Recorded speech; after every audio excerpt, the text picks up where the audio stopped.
Good evening বন্ধুসকল, শুভ সন্ধ্যা। আশা কৰোঁ আপোনালোকৰ সকলোৰে ভাল। ইউনিভাৰ্ছ ব্ৰহ্মাণ্ডৰ ওচৰত সদায় প্ৰাৰ্থনা কৰোঁ যাতে আপোনালোকক সকলোকে ভালে ৰাখে, কুশলে ৰাখে। তাৰে কামনাৰে আজি ভিডিঅ'টো আৰম্ভ কৰিব লৈছোঁ। তো বন্ধুসকল, আজি মোৰ বিষয়বস্তু হৈছে আমি যি বিচাৰোঁ তাৰ বাবে যোগ্য হয়নে। বন্ধুসকল, আমি ইউনিভাৰ্ছৰ পৰা, ব্ৰহ্মাণ্ডৰ পৰা, ঈশ্বৰৰ পৰা আমি আশা কৰোঁ হয়নে, কামনা কৰোঁ, আমি বিচাৰোঁ যে আমাক এইটো বস্তু দিয়ক। কিন্তু আমি এইটো বস্তু নাচাওঁ যে আমি তাৰ বাবে যোগ্য হয়নে নহয়। কাৰণ ঈশ্বৰেতো আমাক চাব ন, যে আমাৰ কি ভাল গুণ আছে, কি বেয়া গুণ আছে। আমি সেই বস্তুটোৰ প্ৰতি যি বস্তুৱেই নহওক, হয় ব্যৱসায় হওক, লাগিলে চাকৰি হওক, বা ঘৰ এটাই হওক, গাড়ী এখনেই হওক, বা কাৰোবাৰ বেমাৰ হৈছে তাৰ সুস্থ হোৱাৰ বাবে কামনা কৰিছোঁ, যি বিচাৰিছোঁ হয়নে, সেই বস্তুটোৰ প্ৰতি যোনটো যি বিচাৰিছোঁ তাৰ বাবে আমি যোগ্য হয়নে নহয়, হয়নে। ধৰি লওক মই দেউতাক, আমাৰ নিজৰ কথাই কৈছোঁ, ঠিক আছে। আমাৰ দেউতাক মই ক'লোঁ যে দেউতা, মই ব্যৱসায় এটা কৰিব খুজিছোঁ, মোক 1 লাখ টকা লাগে, হয়নে। আৰু মোৰ স্বভাৱটো ভাল নহয়, ঠিক আছে। ধৰি লওক মোৰ স্বভাৱ ভাল নহয়, মই ড্ৰিংক কৰোঁ, হয়নে, মই অবাবত পইচা নষ্ট কৰোঁ, হয়নে। মোৰ বহুত বেয়া অভ্যাস আছে আৰু সেই কথা মোৰ দেউতাই জানে। জনাৰ পিছত দেউতাক যদি মই গৈ পেলাই কওঁ যে দেউতা, মোক টকা 1 লাখ লাগে, মই ব্যৱসায় এটা কৰিব খুজিছোঁ, তেতিয়া কি ক'ব দেউতাই? দেউতাই দিবনে? কেতিয়াও নিদিয়ে।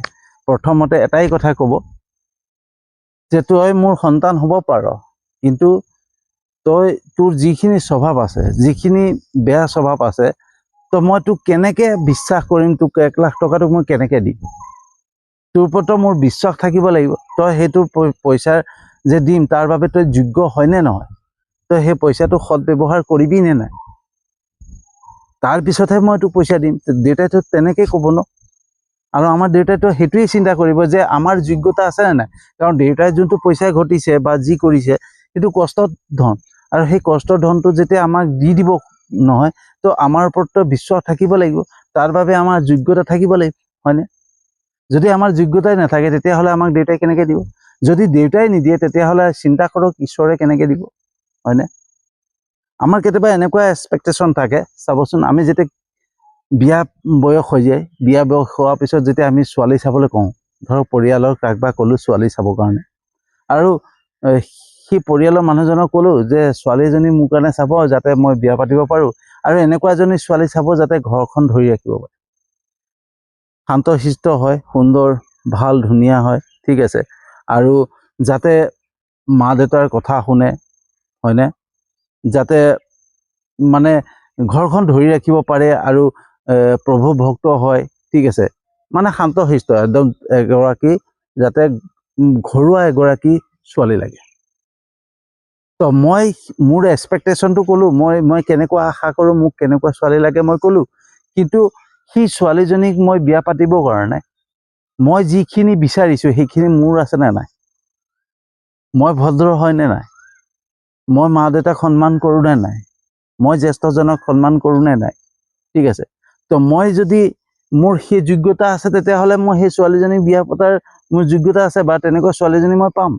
কিন্তু মোৰ সেইটো যোগ্যতা নায়েই, মোৰ তেনেকুৱা স্বভাৱ নহয়, তেতিয়াহ'লে মই সেইটো কামনা কৰি কিবা লাভ আছেনে? লাভ নাই, হয়নে। তো সেই তেনেকৈ বন্ধুসকল, সেই তেনেকৈ ভগৱানেও নহয়, ঈশ্বৰে, ব্ৰহ্মাণ্ডে আমাক যেতিয়া কিবা এটা উপলব্ধি দিয়ে, কিবা এটা দিব চিন্তা কৰে নহয়, আমাৰ ওপৰত পৰীক্ষা ল'বই, আমাক পৰীক্ষা কৰি চাবই যে ইয়াৰ কেনেকুৱা স্বভাৱ, কেনেকুৱা আমি মানুহ, আমাৰ হৃদয়খন কেনেকুৱা, আমি আনৰ প্ৰতি কেনেকুৱা ভাৱ ৰাখোঁ, হয়নে।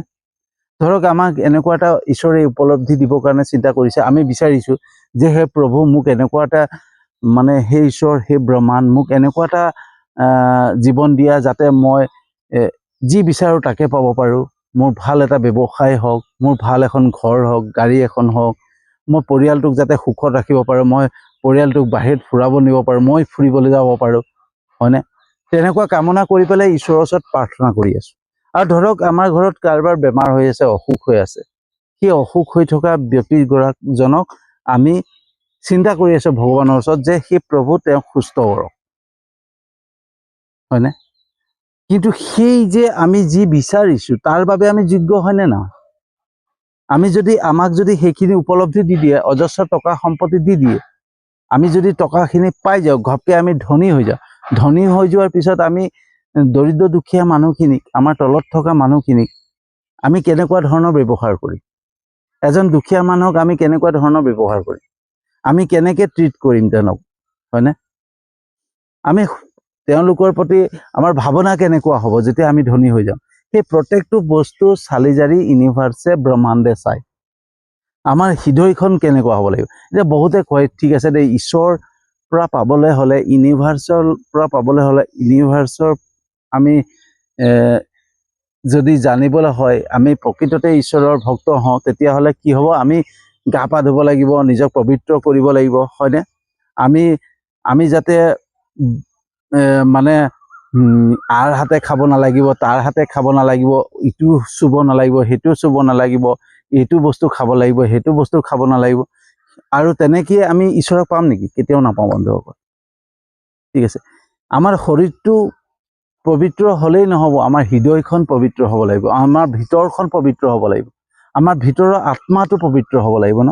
আমি বাহিৰৰ পৰা লাগিলে যিমানেই আমি নিজক পবিত্ৰ নকৰোঁ, আমি আৰ হাতে নাখাওঁ, তাৰ হাতে নাখাওঁ, এইটো নাখাওঁ, সিটো নাখাওঁ, চব কৰিম, কিন্তু যদি অন্তৰখন পবিত্ৰ নহয়, আমাৰ হৃদয়খন পবিত্ৰ নহয়, আমি আনৰ প্ৰতি যদি হিংসা ভাৱ ৰাখিছোঁ, আনৰ প্ৰতি যদি আক্ৰোশ ভাৱ ৰাখিছোঁ, আনৰ বস্তু কাঢ়ি খোৱা ভাৱ ৰাখিছোঁ, তেতিয়াহ'লে আমি আমাৰ ভিতৰখন যদি লেতেৰা হয়, তেতিয়াহ'লে ইউনিভাৰ্ছে আমাক কেনেকৈ দিব? ব্ৰহ্মাণ্ডে আমাক কেনেকৈ দিব? কাৰণ শৰীৰটো সদায়, ভাগৱত গীতাৰ মতে, শৰীৰটো এটা পোচাক। এই শৰীৰটো এদিন জ্বলাই দিব বা চেচ হৈ যাব। যেতিয়া আমি পুৰণা চোলা এটা ফাটি গ'লে নিপিন্ধো, পেলাই দিওঁ, সেই তেনেকেই শৰীৰটো পেলাই দিব লাগে। ব্ৰহ্মাণ্ডে আমাক শৰীৰটো নাচায়, ইউনিভাৰ্ছে, ব্ৰহ্মাণ্ডে আমাৰ চাই ভিতৰখন, আমাৰ অন্তৰখন কেনেকুৱা, ভিতৰখন কেনেকুৱা, আমাৰ ভিতৰখন চাফ চিকুণ আছেনে নাই, হয়নে? আমি আনৰ হিংসা কৰোঁ নেকি? আনক বেয়া ভাৱে চাওঁ নেকি? আমাৰ বেয়া চকুৰে চাওঁ নে? আমি আনক সহায় কৰাৰ চিন্তা কৰোঁ, আনৰ উন্নতিত আমি নিজকে সুখী অনুভৱ কৰোঁ, হয়নে? আনক ভাল দেখিলে আমাৰ ভাল লাগে, হয়নে? ঠিক আছে, আমি কেতিয়াও আনৰ পৰা লোৱাৰ কামনা নকৰোঁ, আনক দিয়াৰ কামনা কৰোঁ। যিমান পাৰোঁ আমি কাৰোবা সহায় কৰোঁ, দিবলৈ চেষ্টা কৰোঁ। এইবিলাক যেতিয়া আমি নিয়মবিলাক মানি চলিম নহয়, ইউনিভাৰ্চৰ নিয়ম এটাই, সেৱা শুশ্ৰূষা কৰা। ঠিক আছে, আমাৰ কৰ্ম, ইউনিভাৰ্চৰ ব্ৰহ্মাণ্ডৰ কৰ্ম হৈছে, কৰ্মই ধৰ্ম বুলি কয় ন, সেই কৰ্ম হৈছে সেৱা। আনক সেৱা কৰা, শুশ্ৰূষা কৰা, মানুহক সহায় কৰা, হেল্প কৰা। সেইবিলাক যেতিয়া আমাৰ মনত থাকিব, আমাৰ অন্তৰত থাকিব নহয়, অট'মেটিকলি ইউনিভাৰ্ছে আমাক দিয়া আৰম্ভ কৰিব। আমি তেতিয়া যোগ্য প্ৰমাণিত হৈ যাম। আমি যিকোনো বস্তুৰ প্ৰতি যি বিচাৰিম তাকে পোৱাৰ কামনা কৰিম ন, তেতিয়া আমি সেই বস্তুটোৰ ওপৰত যোগ্য হৈ পৰিম। বন্ধুসকল, এটা চাকৰি যেতিয়া দিয়ে, বাৰে বাৰে ইণ্টাৰভিউ লয়, হয়নে? এতিয়া চাকৰি দিবৰ কাৰণেও বাৰে বাৰে, যেতিয়া চৰকাৰীয়ে হওক বা এটা কোম্পানীয়ে হওক বা যোনেই নহওক, যেতিয়া এটা চাকৰি দিবলৈ হয় নহয়, সেই চাকৰিটোৰ বাবেও বাৰে বাৰে ইণ্টাৰভিউ ল'ব, সেইটো বস্তুৰ প্ৰতি যোগ্য হয়নে, সেই পদবীৰ হৈ যোগ্য হয়নে নহয়। তো যদি এটা চাকৰিৰ কাৰণে এটা কোম্পানী বা এটা চৰকাৰে আমাক প্ৰমাণ চাব, যোগ্যতা প্ৰমাণ চাবৰ কাৰণে ইণ্টাৰভিউ লয়, হয়নে? তেতিয়াহ'লে ঈশ্বৰে কি আমাক ইণ্টাৰভিউ নল'ব নেকি? ইউনিভাৰ্ছে ইণ্টাৰভিউ নল'ব নেকি? ইউনিভাৰ্ছে কি এনেই দি দিব নেকি? হয়নে? ইউনিভাৰ্ছেও আমাৰ যোগ্যতাৰ প্ৰমাণ চাব, ইউনিভাৰ্ছেও আমাৰ ইণ্টাৰভিউ ল'ব, পৰীক্ষা ল'ব, হয়নে? সেই পৰীক্ষাত পাছ কৰিবৰ কাৰণে চিন্তা কৰিব লাগিব, আৰু তাৰ বাবে নিজক তৈয়াৰ কৰিব লাগিব, যাতে আমাৰ ভিতৰখন ভাল হয়, হয়নে? আমি সদায় দিয়াৰ ভাৱনা থাকে, আমি কাৰোবাৰ উন্নতিত আমি সুখী হ'ব পাৰোঁ, সেই তেনেকুৱা ভাৱনাবিলাক আমাৰ মনত থাকিব লাগিব। আমি যাতে আনক সেৱা শুশ্ৰূষা কৰোঁ, ঠিক আছে, সেই ভাৱনাবিলাক যেতিয়া থাকিব নহয়, তেতিয়া অট'মেটিকলি আমি ইণ্টাৰভিউত পাছ কৰি যাম, হয়নে? তো বন্ধুসকল, কেনেকুৱা লাগিলে জনাব। যদি সঁচাকৈ ভাল লাগিছে, যিমান পাৰে শ্বেয়াৰ কৰিব, ঠিক আছে। তো বন্ধুসকল, আমি ঈশ্বৰক গালি পাৰি লাভ নাই। আমি বহুতে গালি পাৰোঁ, যেতিয়া আমাৰ কামনাখিনি সিদ্ধি নহয়, আমি ঈশ্বৰৰ পৰা যি বিচাৰোঁ সেই বস্তুবিলাক যেতিয়া নাপাওঁ নহয়, তেতিয়া ঈশ্বৰক আমি গালি পৰা আৰম্ভ কৰি দিওঁ। হে ঈশ্বৰ নাই, ভগৱান নাই, চব মিছা কথা, এনেই এইবিলাক আমি গালি পাৰোঁ, দুখ দিয়া আৰম্ভ কৰোঁ, হয়নে? অভিযোগ দিওঁ ঈশ্বৰক, ভগৱানক। কিন্তু আমি নিজৰ মাজত থকা দুখখিনিক আমি বিচাৰি নাচাওঁ। আমাৰ মাজত থকা কমিখিনিক বিচাৰি নাচাওঁ যে আমি ঈশ্বৰৰ পৰা কিয় পাবৰ কাৰণে সক্ষম হোৱা নাই, সেই বস্তুটোক আমি চালি জাৰি নাচাওঁ। নোচোৱাকৈ এনেই আমি ভগৱানক গালি পাৰি থাকোঁ, হয়নে? তো বন্ধুসকল, সেইটো কাৰণে যাতে সকলোৱে জানক যে আমি কিয় ঈশ্বৰৰ পৰা নাপাওঁ, কিয় ইউনিভাৰ্ছে আমাক নিদিয়ে, আমি যি বিচাৰোঁ কিয় নাপাওঁ, আমাৰ যে আমি সেই বস্তুটো যি বিচাৰোঁ তাৰ বাবে আমি যোগ্য হ'ব লাগিব, সেই কথা যাতে সকলোৱে জানক, সেইকাৰণে যিমান পাৰে শ্বেয়াৰ কৰিব। আৰু আপোনালোকক ধন্যবাদ জনাওঁ যে আপোনালোকে মোৰ ইউটিউব চেনেলটোত ছাবস্ক্ৰাইব কৰিছে আৰু মোৰ ফেচবুক পেজটোত ফ'ল' কৰিছে। মই কেতিয়াও নকওঁ ছাবস্ক্ৰাইব কৰিব, ফ'ল' কৰিব। মই এটাই ক'ম, যিসকলে মোক ছাবস্ক্ৰাইব কৰিছে, যিসকলে মোক ফ'ল' কৰিছে, তেওঁলোকক মই সদায় আন্তৰিক ধন্যবাদ দিম।